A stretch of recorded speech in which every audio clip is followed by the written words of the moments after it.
Well, we're always delighted when you join us here on the Melbourne Catholic website. Many thousands, many hundreds of thousands of you. And today it's just wonderful to have Father Tony Herbert. We're here in the beautiful grounds of the Campion Centre in Studley Park Road, Melbourne. And Father Tony Herbert, a Jesuit priest, is here from India and has this week launched his new book. You might like to hold it up for us, Father Tony, Disturbing the Dust.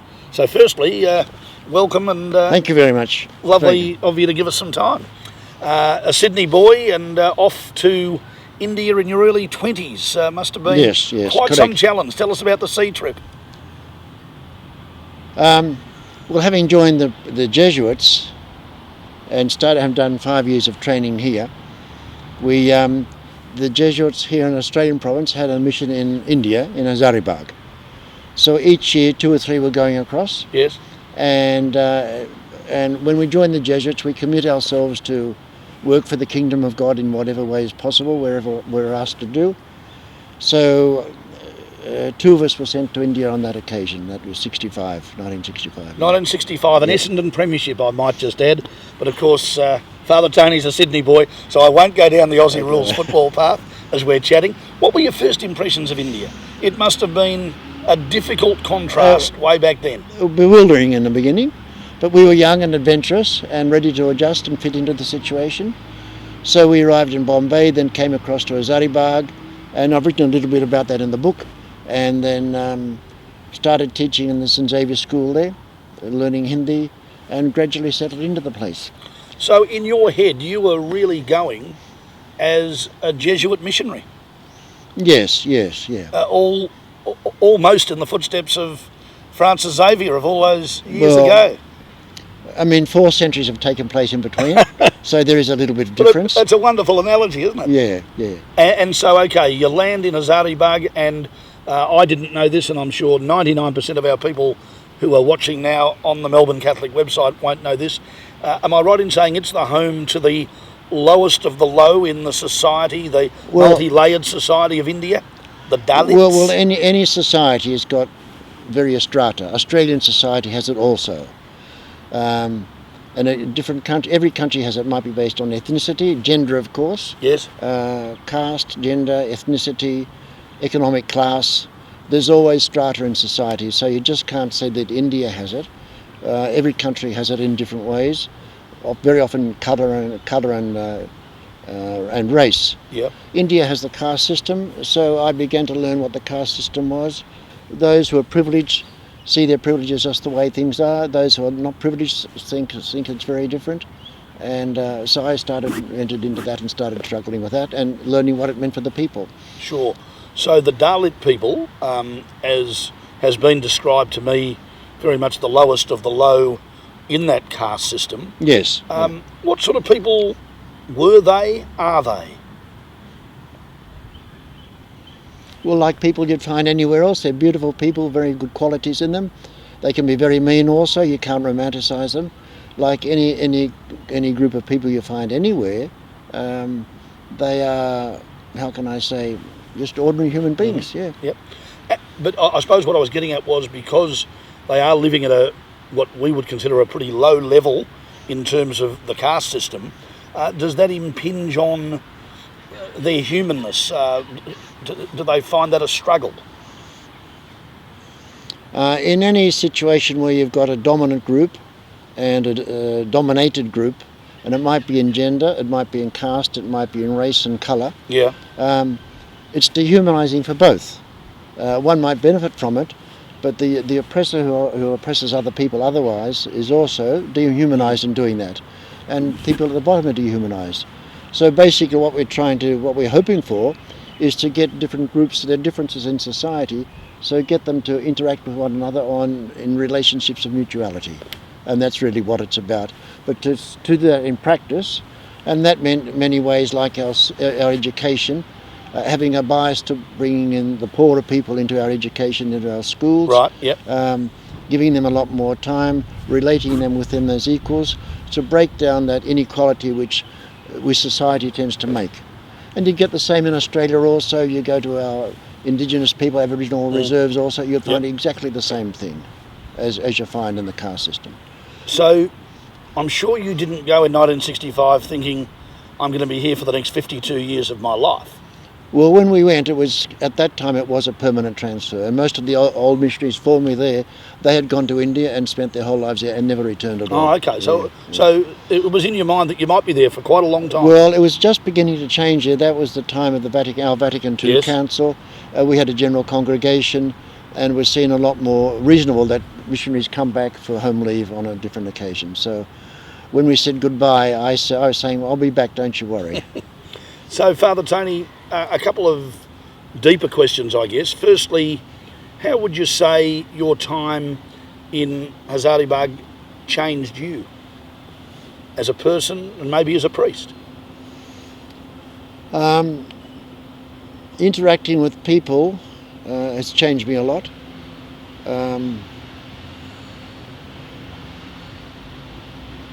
It's taught me to see the value of their lives, their religion. It's taught me to see to reread the Gospels in a different way. Yeah, that's interesting. Yeah. Can you maybe expand on that a little?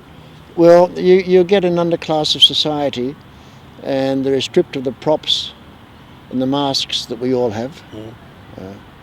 And they say ultimately that if I took away all my privileges and my better education and my priesthood and my white skin, etc., etc., they say, well, basically you're the same as we are. And it's true, you see. So that's one thing I learned. So there was the poverty of the people out there.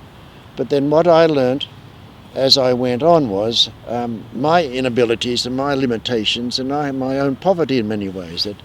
And as I said, when they're struggling to interact with people, they were saying, well, you're really just the same as we are, take away your privileges. I could see, well, that was my poverty also. And then also that's the poverty of my own complacency of majority of society about poverty. So I use dust as a metaphor for poverty. I see. In many ways like that. So the book is actually called Disturbing the Dust. So tell us about the disturbing. Are you seeing that as you getting in there and doing a bit of that? No, me being disturbed. I see. I'm the dust also, and sure. So I came with my Sydney White Society, Roman Catholic, Sydney North Shore, my viewpoint on the world, and found that it just didn't work there. And so my dust, my complacency, my arrogance, that was all disturbed very much. So that was part of disturbing the dust. It was also addressing the inequalities which existed there in India amongst people, in social work, in education work, and so that was disturbing the dust also there. Yeah. There's going to be a lot of people who, watching this, as I'm talking to Father Tony, who will just see themselves as Father Tony, finding a different place and these unbelievable challenges, I guess you would have to call them, that you must have been faced with. Yeah. Many people get it in different ways. We're all weak people, broken people in a sense, and so that's what they taught me. But it's by sharing with and supporting one another that we overcome. In our brokenness, we carry on. Well, Jesuit missioners are promoting the book, and I haven't read it in full, but I've certainly enjoyed the bits I have had a look at. What do you think the average person living in Australia is going to most take out of the book, Father Tony? Well, you've got a wide variety of readers. I've had contacts from some people who've been working with disadvantaged groups in Australia, and they say it's spot on, it speaks to them very strongly. Okay, yeah. People working with, say, homeless men, people who are out of jail and under parole and all that sort of thing, people who are struggling, people who are working with them, they say it speaks to them very, very strongly. Okay. Yeah.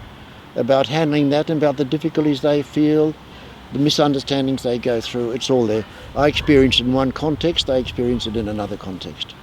So I've had good responses from that. About the average reader, I couldn't really say. The ordinary family man, he might find it interesting. He might find something for himself there, fine. Well, we're sitting here in Studley Park Road talking to a Jesuit, right next to a Jesuit school called Burke Hall Xavier. So if you're hearing in the background a few young people's voices, I think it's around about that time of the day. So don't be in any way put off by that. This is real live interviewing with Father Tony Herbert, who's written this wonderful book. One or two more questions. I'll come back to something I asked earlier. Is there an event or two in that 50 years that stands out as being a little bit of a life changer, a moment in time where you go back and you say, wow, God, that, you threw me a curveball there? Well, there's one. I've told the story many times. I've used it many times in Mass sermons, yes. So you might have heard it again, but I'm saying Mass. I visit one village, and in the evening time we say Mass in a one-room mud building, a small school, and the people gather there. There's no electricity in the village, and we have a kerosene lamp, Yep. lantern, and so after Mass we sit and chat, and then they say to me that I sleep in the school there, but somebody in the village gives a meal. So they said, tonight you're going to have a meal in the house of Lalo's mother. And Lalo's mother was a widow, so the widow was there and the little girl was there. So we went and had a meal, rice and just sag. Sag is green stuff from the jungle. Right. And then chatted a bit, said a prayer. Then I picked up the lantern and had one foot out the house, and I realised I was leaving them in darkness. Oh, okay. So I said, well, you light your lantern, you see. I said, you light your dibri. They have a little dibri, a little bottle with kerosene in it, a wick they put in it, right, a little okay. household item. Yeah. I said, look, I'm taking the lantern with you. You light your dibri. And she said, Lala's mother said, we don't have a dibri. I said, you don't have a dibri? I mean, dibri is the cheapest and most common thing. She probably meant they don't have kerosene. I see. So I have one foot out the door, one foot in, and I'm saying, will I leave the lantern with them? Which I should have, but I took the lantern and went back to the school and went to bed. And what struck me was when she said, we don't have a dibri, and she wasn't fawning and asking for pity, she just said, we don't have a dibri, almost saying, you poor people, you need all these lights. We're okay, what's wrong with you? And then when I got back to the school, I remembered our sports grounds, floodlit at night time. And I said, we've got no problem there, but we've got a widow with a little girl living in darkness. And I said, that's our economic system, it's crazy. But who are the people of the Beatitudes? Lalo's mother and the little girl. She's married now, yeah. So that was one incident. And obviously one that you remember fondly. I remember, and and I remember them very fondly also. Yeah. So they were great because their hospitality, there's nothing much, but they're so willingly to share. And are the Dalit people of 2017 any progressed or better off than the people you met back in those very early years? Oh yeah, they had in those days they had very much internalised the attitude of their own inferiority, and they were like, when we started a school, I wanted to start a school, and one of the men said, it's no use educating us, you educate those people in the next village, though, the big people, you go and run a school for them. We don't go to school, in brackets, we're useless and we've got no brains. So engendered inferiority. So that has changed. We started the school, we've dealt with that very strongly, and in all the areas we've made a big change in mentality. Right. Yeah, that self-respect, and they become very assertive. In fact, they become anger, and then later the anger comes out in very strong assertion, if you like, yes. Assertion. So we've got challenging, I'm sure. And oftentimes us, we're the nearest target. So here we are, basically a generation on. Yeah. Must be good to be able to look at that change. Big changes. Well, the government is doing so much also for the uplift of all of its people, and that has had a big impact also. Yeah. So you're back launching the book, and are you then back again to India? Or? Yeah, but next month going back. Right. Would you see yourself living your days there now? Let's see what happens. No idea. Let's see what happens. That's a fair answer. Or maybe back in Sydney town. Could be. But lovely to have you here in Melbourne. Right, okay. And Father Tony Herbert, good luck with the book. You won't need luck. Okay. It sounds wonderful. So that Lalo's mother stories, but many other stories also. Yeah, fantastic. Buy the book.